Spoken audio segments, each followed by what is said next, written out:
నమస్కారం VNR news వార్తలకు స్వాగతం. నా పేరు లక్ష్మి. వార్తల్లో ముందుగా హెడ్లైన్స్.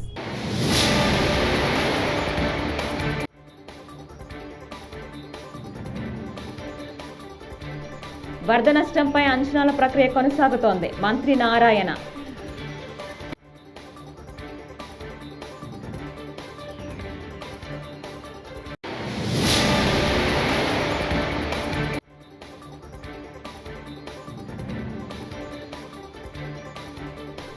వైజాగ్ స్టీల్ ప్లాంట్ వద్ద కార్మికుల ఆందోళన. స్టీల్ ప్లాంట్ ప్రైవేటీకరణను నిరసిస్తూ ఆందోళన.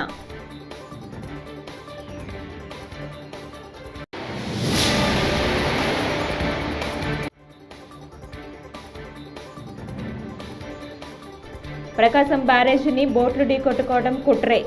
ఇందులో 100% జగన్ పాత్ర ఉంది. వర్ల రామయ్య.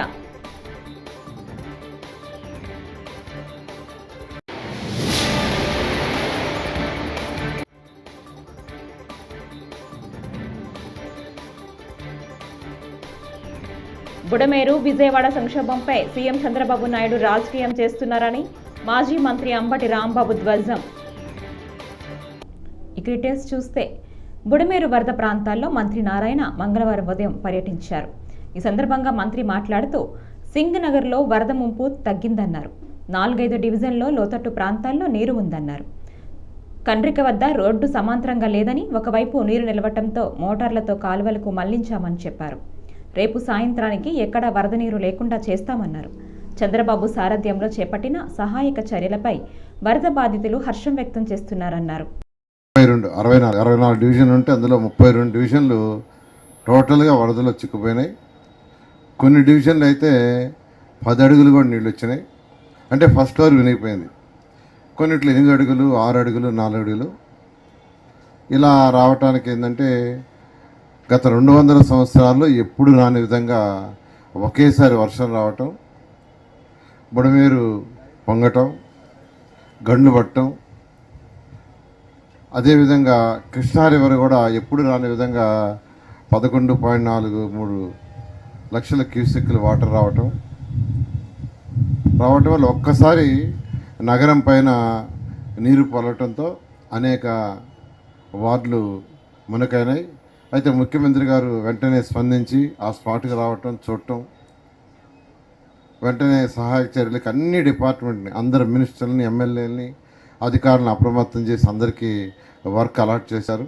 ఎవరెవరు వచ్చారని ముఖ్యమంత్రి గారు కూడా ఆ రోజు అక్కడే చెప్పారు. సింగ్ నగర్ దగ్గరికి వచ్చి చూసిన వెంటనే స్పాట్లో చెప్పారు, నేను వెంటనే కలెక్టరేట్కి పోతాను, అక్కడే ఉంటాను.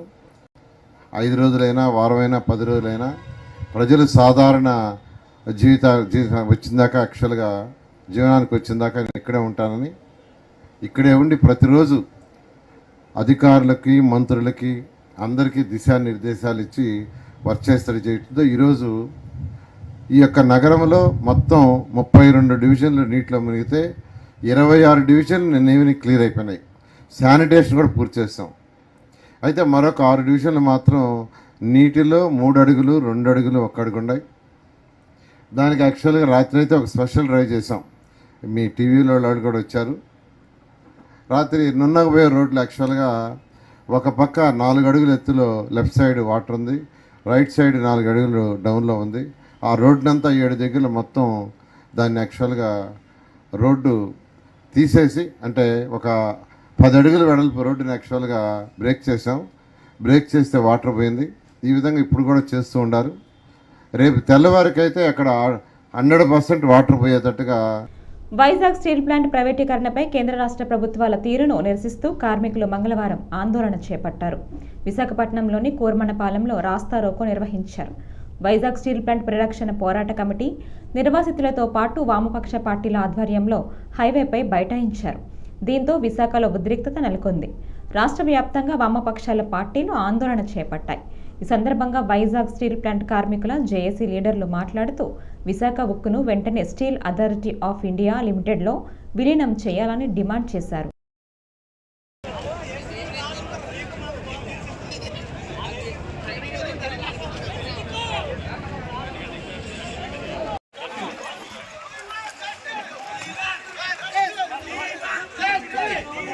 Justice!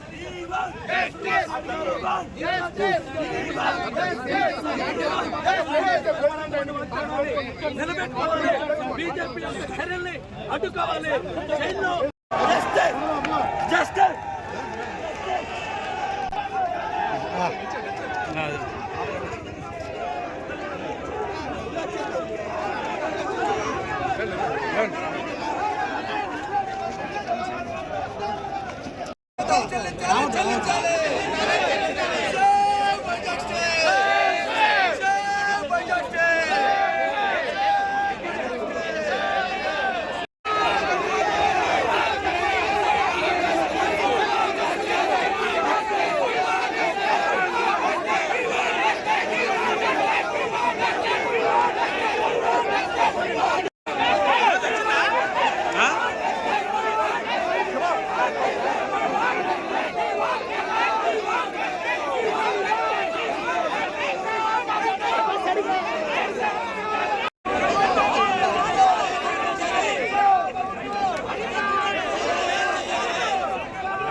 బుడమేరు విజయవాడ సంక్షోభంపై సీఎం చంద్రబాబు నాయుడు రాజకీయం చేస్తున్నారని మాజీ మంత్రి అంబటి రాంబాబు ధ్వజమెత్తారు. వైఎస్ఆర్సీపీని టార్గెట్ చేస్తూ కక్షపూరితంగా విమర్శలు చేస్తున్నారని మండిపడ్డారు. ప్రకాశం బ్యారేజీలో 3 పడవలపై తప్పుడు విమర్శలు చేస్తున్నారని దుయ్యబట్టారు. ఈ మేరకు తాడేపల్లిలో మంగళవారం ఆయన మాట్లాడుతూ బ్యారేజీలోకి 3 బోట్లే కాదని టూరిజం బోట్లు వచ్చాయని తెలిపారు. బోట్లు తెగిపోతే వైఎస్ఆర్సీపీకి ఏం సంబంధమని ప్రశ్నించారు.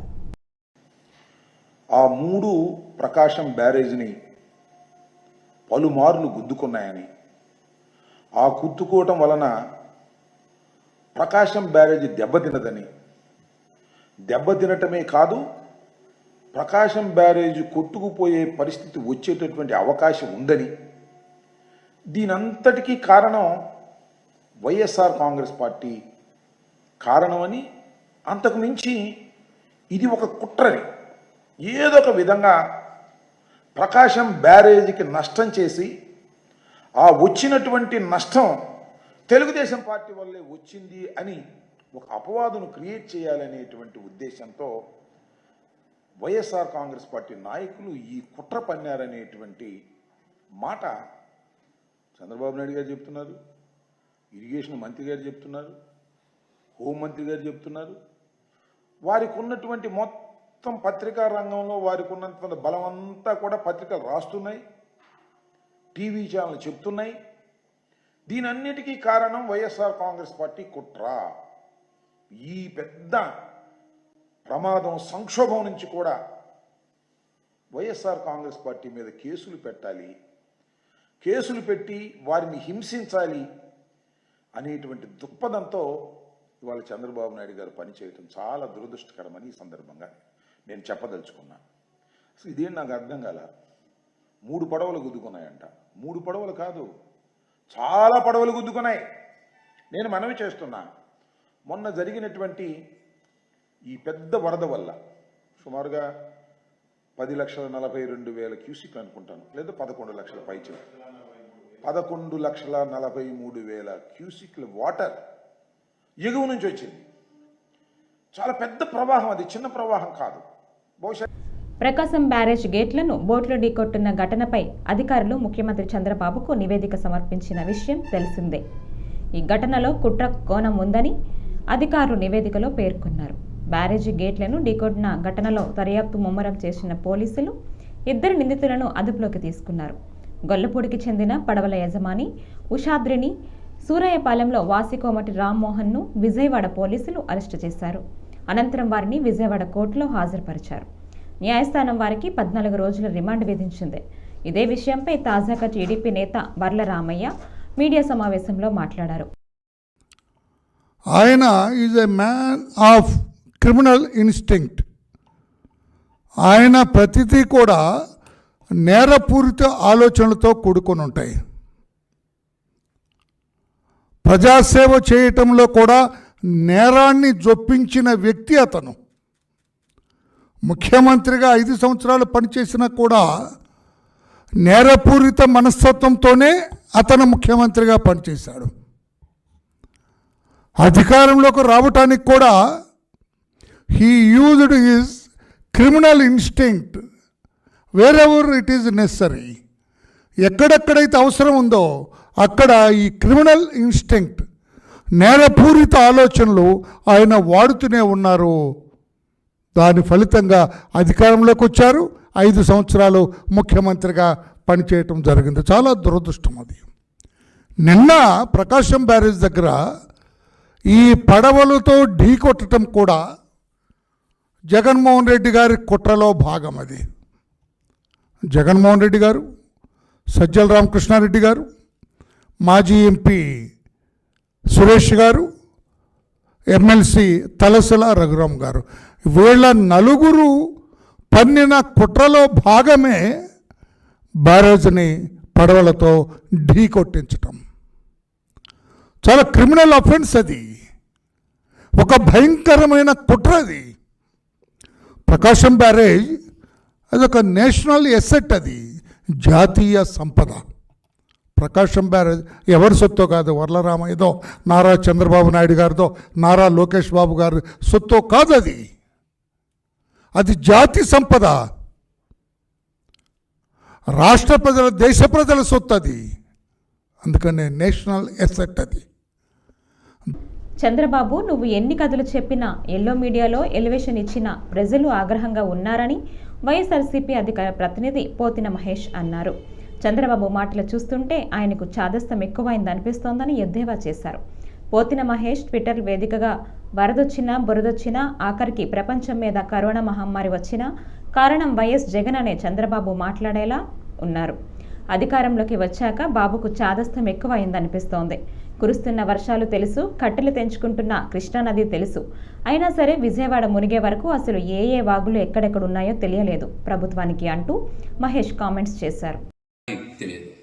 వరదకి ముందు చేయాల్సిన హెచ్చరికలు చేయక, ముంపు ముంచుకొచ్చాక, ప్రజలు నేట మునిగాక వారికి సరైనటువంటి పునరావాసం గాని, ఆహారం గాని, మంచినీరు గాని, సౌకర్యాలు గాని కల్పించలేదని, అందుకే విజయవాడ నగర ప్రజలకి చిర్రెత్తిందని తెలుసుకొని వారిని శాంతిపరచడానికి, ఏదో రకంగా ప్రజల్ని మభ్యపెట్టడానికి చంద్రబాబు నాయుడు గారు విజయవాడ రోడ్ల మీద ముంచెత్తిన నీళ్లలో బోట్ల మీద తిరుగుతా ఉన్నారు. అసలు ఆ బోట్లు రోడ్ల మీదకి రాకుండా ఆపలేకపోయినటువంటి తన చేతకానితనాన్ని కప్పిపుచ్చుకోవడానికి ఈ రోజున బోటు రాజకీయానికి తెరలేపారు. మీరు ఎన్ని కథలు చెప్పినా, మీ సొంత మీడియాను వాడుకొని ఎన్ని ఎలివేషన్స్ ఇచ్చినా ప్రజలకు సరిగ్గా ఆహారం అందించలేకపోయారు, ప్రజలకు అండగా నిలబడలేకపోయారు. ప్రజలకి కోపం తగ్గలేదని మీకు అర్థమైపోయింది. అందుకనే ప్రజల్ని పక్కదారి పట్టించడానికి గొల్లపూడి బోట్లు వైసీపీ వాళ్ళయే అంటూ కొత్త కుట్రకి తెరలేపారు. ప్రకాశం బ్యారేజ్కి 70 గేట్లుంటే 5 బోట్లు 10 లక్షలకి పైగా క్యూసెక్ల వరదని ఆపగలవా? 10 లక్షలకి పైగా క్యూసెక్ల వరద నీటిని, వరద ప్రవాహాన్ని 5 బోట్లు ఆపగలవా? ఎవడైనా సరే బోట్లను వదిలేటప్పుడు పార్టీ రంగులేసుకొని ఎవరన్నా వదులుతారా? ప్రకాశం బ్యారేజ్కి అడ్డంగా పెట్టాలనుకుంటారా? ఇలాంటివి 40 ఏళ్ల క్రితం రాజనాల సినిమాలో విలనిజం చేస్తే ఇలాంటి తిరుమల శ్రీవారిని ఆధ్యాత్మిక గురువు శ్రీ శ్రీ రవిశంకర్ దర్శించుకున్నారు. అష్టాదళ పాద పద్మారాధన సేవలో పాల్గొని స్వామివారికి మొక్కులు చెల్లించుకున్నారు. దర్శనానంతరం రంగనాయకుల మండపంలో పండితులు వేద ఆశీర్వదనం చేసి శేషవస్త్రం తీర్థ ప్రసాదాలను అందజేశారు. అనంతరం ఆయన ఆలయ మాడవీధుల్లో ప్రదక్షిణ చేసి తిరుగు ప్రయాణమయ్యారు.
ప్రకాశం బ్యారేజీకి బోట్లు కొట్టుకు రాలేదని కొట్టుకు వచ్చేటట్టు చేశారని ఏపీ హోంమంత్రి అనిత అన్నారు.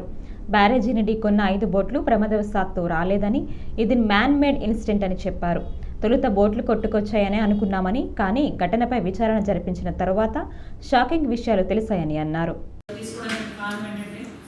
లాస్ట్ ఒక 2-3 వీక్స్ 1 మంత్ యావరేజ్గా మన రైనీ సీజన్ స్టార్ట్ అయిన మంత్ నుంచి కూడా ఎక్కడొక్కడ సైక్లోన్స్ ఇష్యూస్తో మనం మ్యాక్సిమం బాధపడుతున్నాం. ఎక్కడొక్కడ మనం ఎలర్ట్గా ఉన్నాం. ఆల్ కలెక్టర్స్ అండ్ ఎస్పీస్ అన్ని డిపార్ట్మెంట్స్ వాళ్ళు కూడా ఎలర్ట్గా ఉంటున్నారు. అయితే చిన్న చిన్న నెగ్లిజెన్సెస్ కానీ మనకి ఓవర్లుక్ కానీ వాటర్ మేబీ అలాంటివి కూడా ఉండకూడదు. Especially at the same time last ఒక 15 days నుంచి కూడా 2 సైక్లోన్స్ మనం ఫేస్ చేస్తున్నట్టు. మొన్న ఒక cyclone, at the same time last 30th 31st టైంలో ఒక సైక్లోన్. ఈ 2 సైక్లోన్లు మనం ఫేస్ చేసాము. అట్ ద సేమ్ టైం మనం కూడా కొంచెం అలర్ట్గా ఉండాలనే ఉద్దేశంతోనే మీకు ఒకసారి ఇప్పుడు వీసీ కూడా తీసుకోవడం జరిగింది.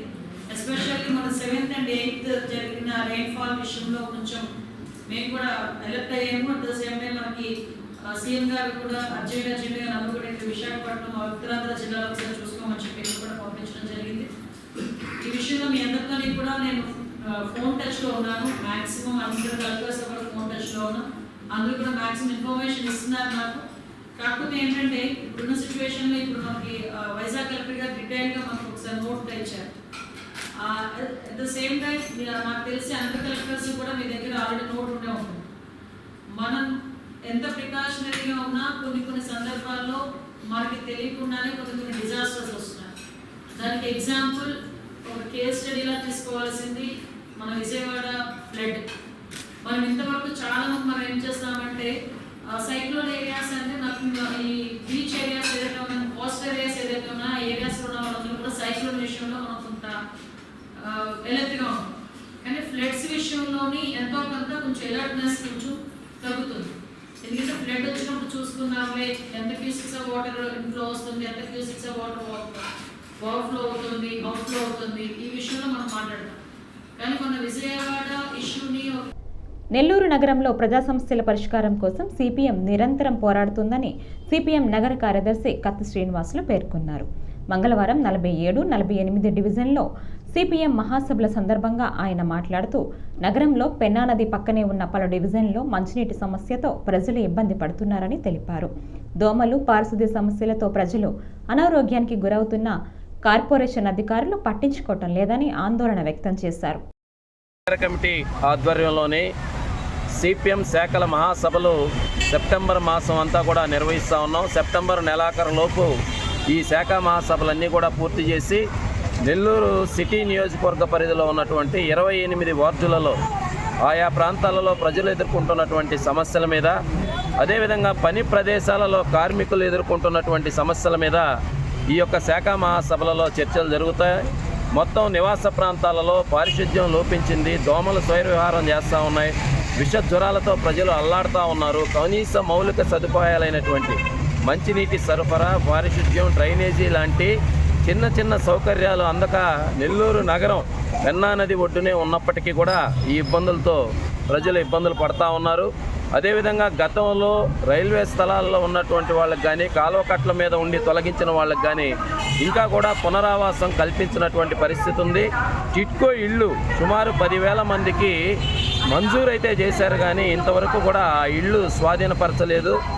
అరాకొర ఇచ్చినటువంటి ఆ ఇళ్లలో ఇప్పటికీ జనార్దన్ రెడ్డి కాలనీ టిట్కో ఇళ్లలో కానీ, అల్లీపురం టిట్కో ఇళ్లలో కానీ కనీస మౌలిక సదుపాయాలు లేక ఉన్నటువంటి అరాకొర వ్యక్తులు చాలా ఇబ్బందులు ఎదుర్కొంటూ ఉన్నారు. వీటన్నిటి మీద కూడా ఈ శాఖ మహాసభలలో చర్చ జరిపి గడిచిన 3 సంవత్సరాల కాలంలో ప్రజలు సిపిఎం పార్టీ ఆధ్వర్యంలో నిర్వహించినటువంటి పోరాటాలు, ఉద్యమాల మీద సమీక్ష జరిపి రాబోయేటటువంటి రోజుల్లో మరిన్ని విస్తృతంగా కూడా ప్రజా పోరాటాలు, ఉద్యమాలని ఈ యొక్క మహాసభల సందర్భంగా కార్యాచరణ రూపకల్పన చేయబోతా ఉన్నాం. ప్రజలందరూ శ్రీ పైడితల్లి అమ్మవారి ఉత్సవాలు వచ్చే నెల 10వ తేదీ నుంచి ప్రారంభం కానున్న నేపథ్యంలో పైడితల్లి దేవస్థానం ఏర్పాటు చేసిన నూతన ప్రచార రథాన్ని ఎమ్మెల్యే పి అదితి గజపతిరాజు మంగళవారం ప్రారంభించారు. ముందుగా పైడితల్లి అమ్మవారిని దర్శించుకొని ప్రత్యేక పూజలు చేశారు. 2017లో టీడీపీ ప్రభుత్వం పైడితల్లి అమ్మవారి పండుగను రాష్ట్ర పండుగగా గుర్తించిందన్నారు. విజయనగరం ఉత్సవాలు కూడా నిర్వహించామని ఎమ్మెల్యే తెలిపారు.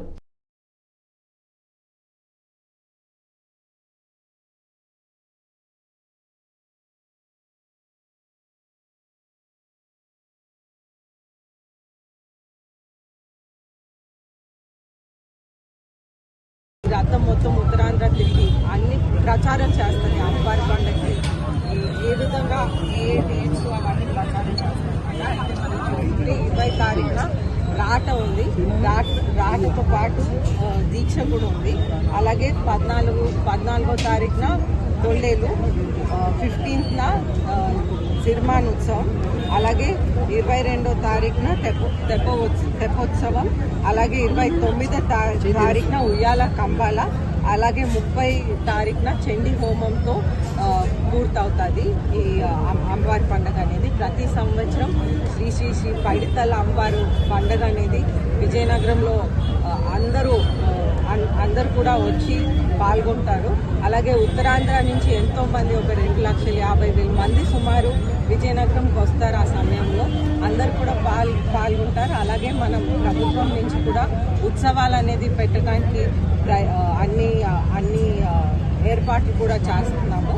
అయితే ఉత్సవాలు కూడా జరుపుకుంటూ 2017లో ఇది స్టేట్ ఫెస్టివల్గా కూడా డిక్లేర్ చేసి కాంగ్రెస్ నేత రాహుల్ గాంధీ మహిళలపై చేసిన వ్యాఖ్యలను తాము ఖండిస్తున్నామని బీజేపీ మహిళా మోర్చా తెలిపింది. జిల్లా బీజేపీ మహిళా మోర్చా అధ్యక్షురాలు నాగమల్లేశ్వరి మంగళవారం అరండల్పేటలో మీడియాతో మాట్లాడారు. బీజేపీ 60 మందికి పైగా మహిళలకు పార్లమెంటు సీట్లు ఇస్తే కాంగ్రెస్ కేవలం 40 మందికే ఇచ్చిందన్నారు. నిర్మలా సీతారామన్తో పాటు అనేక మంది మహిళలకు కీలక పదవులు కట్టబెట్టి తగిన గౌరవం ఇచ్చినట్లు చెప్పారు. పట్ల గౌరవం ప్లస్ నమ్మకంతో ఆవిడకి ఆర్థిక మంత్రిగా ఈరోజు మన దేశం యొక్క ఆర్థిక పరిస్థితి మెరుగుపరచడంలో ఆవిడ మంచి ప్రాధాన్యత వహిస్తారని ఒక నమ్మకంతో మన ప్రధానమంత్రి నరేంద్ర మోడీ గారు ఆవిడకి ఇది మన ఫైనాన్స్ మినిస్టర్గా ఏర్పాటు చేయడం అనేది జరిగింది. అట్లా లోకసభ స్థానాలు 543 ఉంటే వాటిలో బీజేపీ 69 మందికి ఇచ్చారు, కాంగ్రెస్ వచ్చి 41 మందికి ఇచ్చారు. మహిళలు ప్రాధాన్యత ఇచ్చింది ఎవరు? బీజేపీ. మన ప్రధానమంత్రి గారు పెట్టిన ప్రతి పథకాలు కూడా మహిళల పక్షపాతిగా మహిళలకి ఎక్కువ సపోర్ట్గా చేశారు. ఫస్ట్ వచ్చేటం మహిళలు ప్రధానమంత్రి ఆవాస్ యోజన పథకాలు ఏర్పాటు చేశారు. ప్రధానమంత్రి ఆవాస్ యోజన ఇళ్ళండి మహిళల పేరు మీద ఇచ్చారు. మహిళలు ఆర్థికంగా స్థిరపడాలని చెప్పి విశ్వకర్మ యోజన వాళ్ళకి మిషన్లు ట్రైనింగ్ ఇచ్చి మిషన్లు ఏర్పాటు చేశారు. అట్లా చిత్తూరు జిల్లా పొంగనూరు పట్టణానికి ఎంతో పేరు ప్రఖ్యాతులు తెచ్చిన పుంగమ్మ చెరువు నేడు ఆక్రమణకు గురవుతోందని, అంతేకాకుండా కొంతమంది వ్యర్థాలను చెరువులో వేస్తున్న అధికారులు పట్టించుకోవటం లేదని మాల మహానాడు రాష్ట్ర కార్యదర్శి ఎన్ఆర్ అశోక్ అన్నారు. ఈ సందర్భంగా ఆయన మంగళవారం మాట్లాడుతూ ఇరిగేషన్, రెవెన్యూ, మున్సిపల్ అధికారులు ఈ విషయంపై వెంటనే తగిన చర్యలు తీసుకోవాలన్నారు. అందరికీ నమస్కారం. ఈరోజు మన పుంగమ్మ చెరువు కట్ట మీద నిలబడుకొని మాట్లాడుతున్నాం. కారణం ఏమంటే పుంగమ చెరువు మన పుంగనూరుకి ఎంతో ప్రాముఖ్యత కలిగింది. ఆ చెరువు వల్ల తాగునీరు సాగునీరుకి ఇబ్బంది లేకుండా ఆనకట్ట రైతులు కానీ ప్రజలు కూడా ఎంతో సంతోషకరంగా ఉంటారు. దాంట్లో నీళ్ళు ఉండేదాని వల్ల ఈ మధ్య ఏమైందంటే పుంగనూరులో ఉన్న కొంతమంది ట్రాక్టర్ వాళ్ళు వ్యాపారస్తులు పుంగనూరులో ఉన్న వేస్ట్ మనంతా తీసుకుని వచ్చి కట్టుపైన వేసి మొత్తం చెరువు అంతా పూర్తి చేస్తున్నారు. ఇప్పుడే చెరువు మొత్తం పూర్తిగా ఆక్రమణకు గురైంది. ఈ పుంగమ చెరువు భవిష్యత్తులో పిల్లలు పుంగమ చెరువు అనేది పుంగనూరులో ఉండేది అని పేపర్లో బుక్కులో చూసే మాదిరి అయిపోయింది. దయచేసి ఇరిగేషన్ డిపార్ట్మెంట్ వాళ్ళు కానీ రెవెన్యూ డిపార్ట్మెంట్ కానీ మున్సిపల్ కమిషనర్ గారు కూడా దీనిపై చొరవ చూపి ఈ ఆక్రమణ గురైన చెరువుని నీటిగా తొలగించి చెరువుని శుభ్రం చేయాల్సిందిగా కోరుతున్నాము. ఇక్కడ మట్టి తోలి చెరువులు పూడుస్తున్న వాళ్ళపైన కఠినమైన చర్యలు తీసుకోవాలి. చూడండి ఎంత అన్యాయంగా తయారైందో, మొత్తం ఎంత పెద్ద చెరువు ఈ పుంగమ చెరువు. పట్టణంలో ఉన్న ప్రముఖులు కూడా నాయకులు కూడా దీని గురించి ఆలోచించాలి. ఈ పుంగమ చెరువు వల్ల మన పుంగనూరుకి ఎంతో మంచి జరుగుతుంది. మన పుంగనూరు చరిత్ర ఉండేది పుంగమ చెరువు ఉంటే దాన్ని ఈ మధ్య చూస్తుంటే మొత్తము పూర్తి చేస్తున్నారు. ప్రభుత్వ పాఠశాలలో అమలుపరిచే మధ్యాహ్న భోజన పథకం మెనూలో మార్పులు చేసి వంటకాలను తయారు చేయాలని అంబేద్కర్ కోనసీమ జిల్లా కలెక్టర్ మహేష్ కుమార్ సూచించారు. ఆయన అమలాపురంలోని కలెక్టరేట్ వద్ద మధ్యాహ్న భోజన పథకం నిర్వాహకులు, విద్యాశాఖ అధికారులు, ఉపాధ్యాయులతో మంగళవారం సమావేశం నిర్వహించారు. విద్యార్థులకు రుచి శుచితో కూడిన ఆహారం పెట్టాలన్నారు.